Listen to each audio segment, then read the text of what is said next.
السلام علیکم ورحمۃ اللہ وبرکاتہ۔ اہلا وسہلا۔ جماعت خاصہ اول مضمون تفسیر سبق نمبر 2 سورہ زلزال۔ آج کا ہمارا سبق تفسیر کا سورہ زلزال ہے۔ آج ہم سورہ زلزال پڑھیں گے۔ سورہ زلزال، اس میں سب سے پہلے جو ہے آپ لوگ پہلے لغات کو دیکھ لیں۔ لغات لیکن بسم اللہ الرحمن الرحیم۔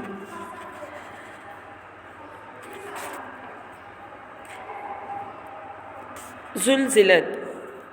زلزلت یہ صیغہ واحد مؤنث غائب ہے اور ماضی مجہول کا ہے،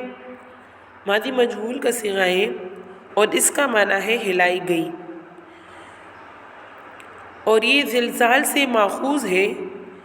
بمعنی جو ہے ہلانا، اور یہ باب سمعہ سے بھی آتا ہے، اور جب باب سمعہ سے آئے تو اس کا معنی بے قرار ہونا ہے۔ اثقال، یہ ثقل کی جمع ہے اور اس کا معنی ہے بوجھ، اور باب کرما سے بمعنی باری ہونا، یعنی ثقل یثقل بمعنی سخت بیمار ہونا، باب کرما سے بمعنی باری ہونا اور سخت بیمار ہونا، اور اگر باب نصرہ سے آ جائے یعنی ثقل یثقل تو بمعنی وزن معلوم کرنے کے لیے ہاتھ میں اٹھانا۔ اخبار، اخبار یہ جمع ہے خبرن کی، خبر خبرن اور خبرتن، یہ باب نصرہ سے آتا ہے بمعنی آزمانا، اور اگر باب کرما سے آ جائے تو حقیقت حال سے واقف ہونا۔ اوحا، اوحا یہ باب افعال سے ہے، واحد مذکر غائب کا صیغہ ہے، ایحاء بمعنی اشارہ کرنا، اور یصدر،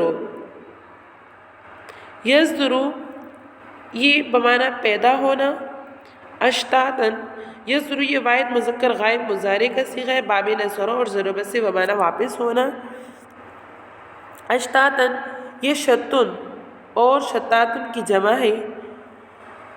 بمعنی متفرق ہونا۔ مثقال، مثقال برابر کو کہا جاتا ہے، اور ذرہ یہ چھوٹی چونٹی، وہ سرخ کلر کی جو چھوٹی چھوٹی چونٹیاں ہوتی ہیں تو اس کو جو ہے وہ کہا جاتا ہے۔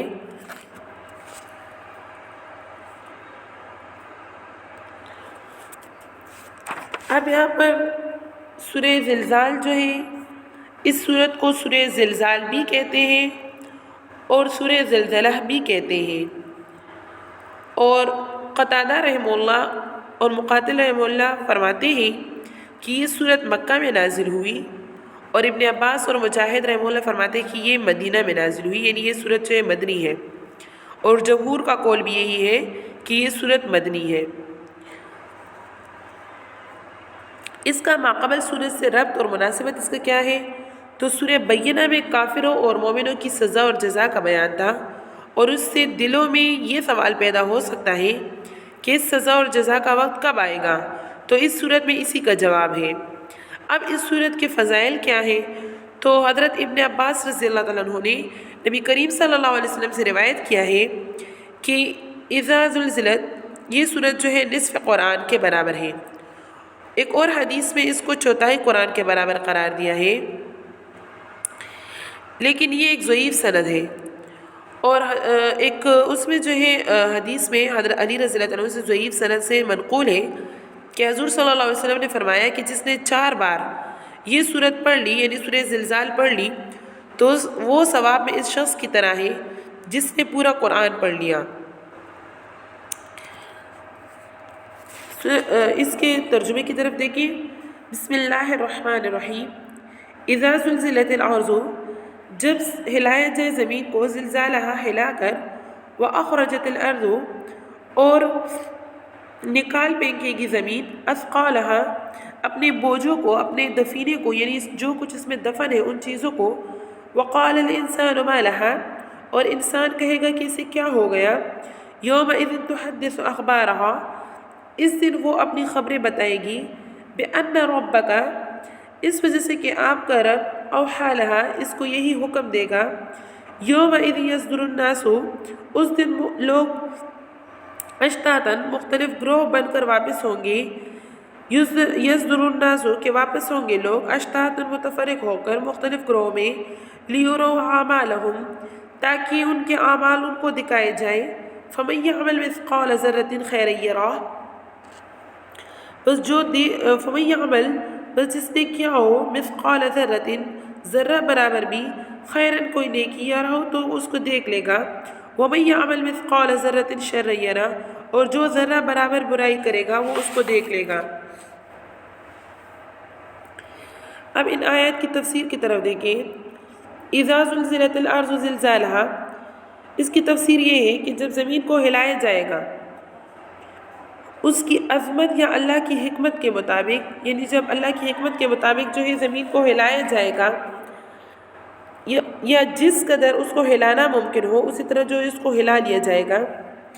تو یہاں پر جو ہے قیامت کے بارے میں بیان کر رہے ہیں کہ جب قیامت آئے گی تو زمین کو جو ہلا دیا جائے گا، اور اب یہاں پر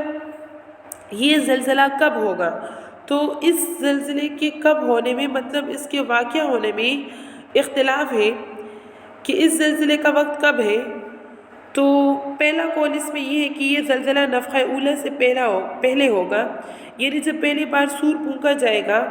تو اس سے پہلے زمین پر ایک زلزلہ آئے گا، اور یہ زلزلہ علامات قیامت میں سے ایک علامت ہے۔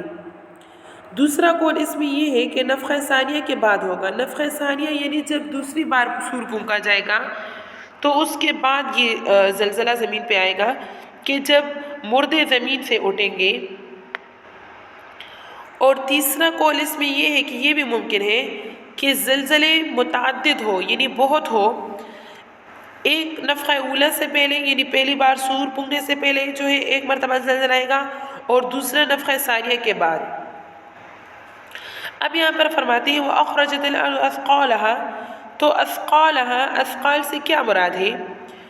تو اس میں پہلا قول یہ ہے کہ جو لوگ کہتے ہیں کہ زلزلہ سے نفخہ اولی کے وقت کا زلزلہ مراد ہے، یعنی جب پہلی بار سور پھونکا جائے گا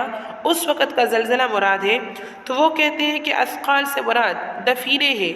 دفینے کا کیا معنی ہے؟ دفینے کا معنی یہ ہے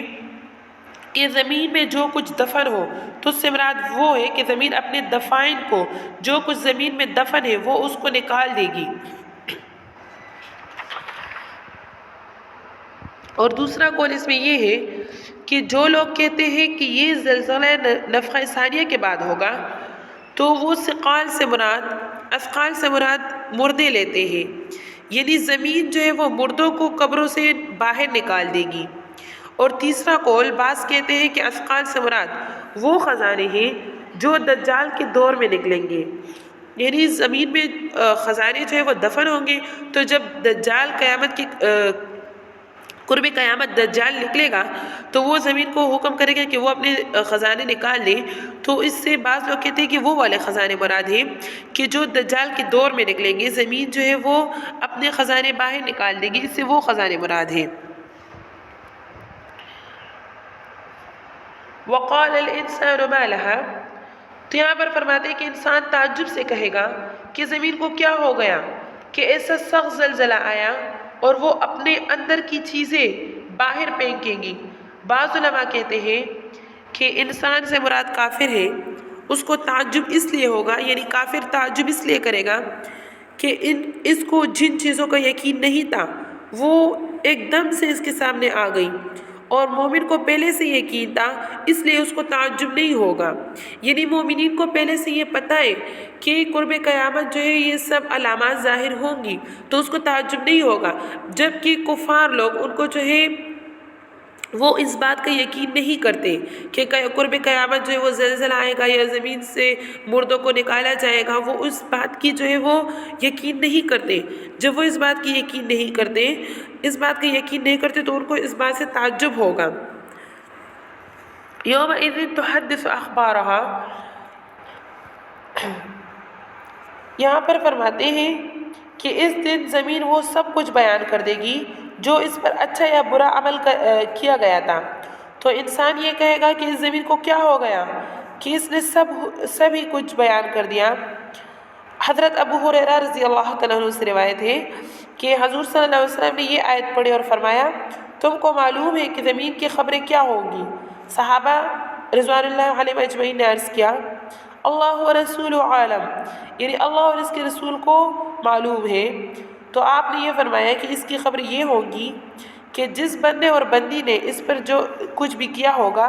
زمین اس کی شہادت دے گی۔ یہاں پر ایک سوال ہوتا ہے، سوال یہ ہے کہ زمین تو بے عقل اور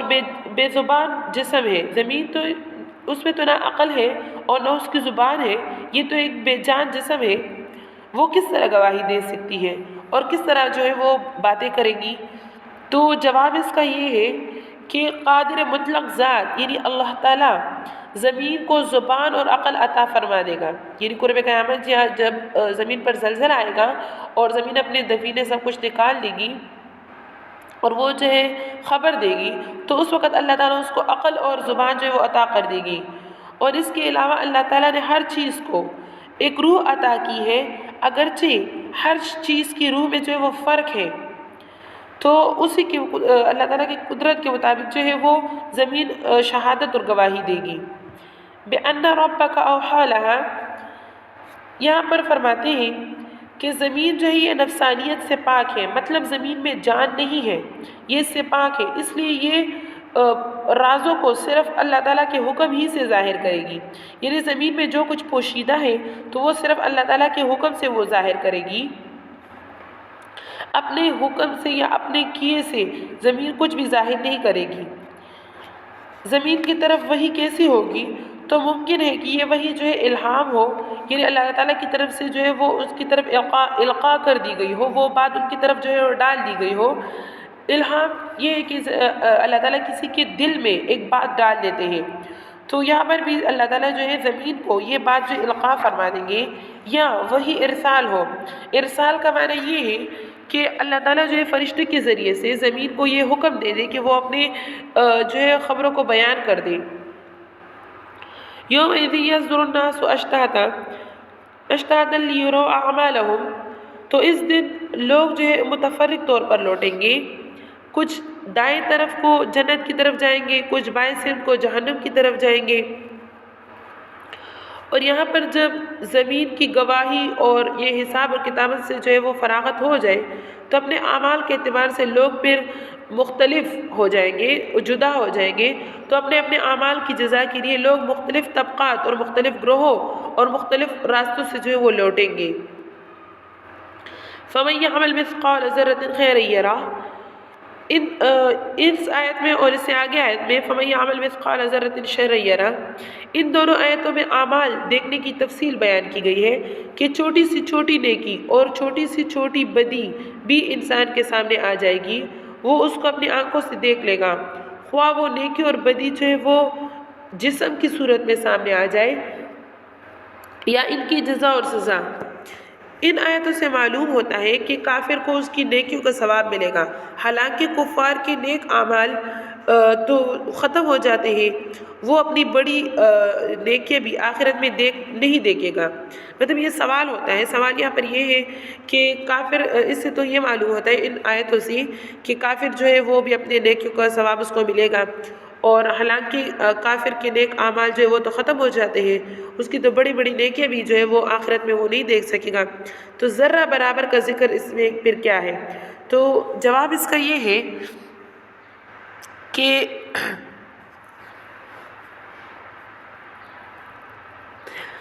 یہاں پر جو ہے من یا عمل آیا ہے، من سے مراد یہاں پر نیک لوگوں کی جماعت ہے کہ وہ اپنی ذرہ برابر نیکی بھی دیکھ لیں گے، اور دوسرے من سے مراد فَمَن يَعْمَلْ مِثْقَالَ ذَرَّةٍ شَرًّا يَرَهُ، تو یہاں پر جو ہے دوسرے من سے مراد اشقیاء مراد ہے، یعنی جو بدبخت لوگ ہیں اس کی جماعت مراد ہے کہ وہ اپنی ذرہ برابر بدی بھی دیکھ لیں گے، تو اس سے یہ لوگ مراد ہیں۔ ان دو آیتوں میں فَمَن يَعْمَلْ مِثْقَالَ ذَرَّةٍ خَيْرًا يَرَهُ وَمَن يَعْمَلْ مِثْقَالَ ذَرَّةٍ شَرًّا يَرَهُ۔ ان کے شان نزول جو ہے وہ حضرت سعید بن جبیر رضی اللہ تعالیٰ عنہ سے روایت ہے کہ جب یہ آیت وَيُطْعِمُونَ الطَّعَامَ عَلَىٰ حُبِّهِ یہ نازل ہوئی تو مسلمان جو ہے یہ سمجھے کہ تھوڑی چیز دینے میں ثواب نہیں ملے گا، اس لیے جب ان کے دروازوں پر کوئی مسکین آتا اور کچھ اہم چیز ان کے پاس موجود نہیں ہوتی تھی تو ان کے پاس اگر کوئی چھوٹی چیز موجود ہوتی جیسے چھوارا یا کھجور وغیرہ تو یہ ان کو نہیں دیتے تھے، بلکہ ان کو جو ہے واپس کر دیتے اور کہتے کہ ہم تو ایسی چیز جو ہے وہ ایسی چیز کے اجر مطلب ہمیں اس چیز پر اجر ملے گا جو کہ بہت زیادہ محبوب ہو اور ہمارے پاس وہ چیز موجود نہیں ہے۔ اور کچھ لوگ یہ خیال کرتے ہیں کہ معمولی گناہ پر کوئی جو ہے وہ پکڑ نہیں ہوگی کیونکہ اللہ تعالیٰ نے کبائر پر جہنم کی آگ کے جو ہے وہ وعید فرمائی ہے۔ تو اس آیت کے نزول نے بتا دیا کہ چھوٹی نیکی کو حقیر اور چھوٹے گناہ کو معمولی نہ سمجھو، اچھائی اور برائی کا ایک ایک ذرہ سامنے جو ہے وہ آ جائے گا۔ تو اس آیت کے نزول کے بعد صحابہ کرام رضوان اللہ علیہم اجمعین قلیل اور کثیر جس طرح بھی ممکن ہوا صدقہ کرتے تھے اور چھوٹی سے چھوٹی نیکی کی بڑی قدر کرنے لگے اور اسی طرح معمولی سے معمولی گناہ کو جو ہے وہ بہت اہم خیال کرنے لگے۔ صدق اللہ العظیم۔ آخر دعوانا ان الحمد للہ رب العالمین۔ بچوں جو یہ سورہ زلزال ہم نے پڑھ لی تو یہ اچھی طرح سے یاد کر لے، اس کے لغات ترجمہ اس کو اچھی طرح سے جو ہے وہ یاد کرے، تفسیر اس کی اچھی طرح سے یاد کرے اور آگے جو ہے سورت کا مطالعہ کرے، سورہ عادیات اس کا جو ہے وہ آگے مطالعہ کر لیں۔ السلام علیکم ورحمۃ اللہ وبرکاتہ۔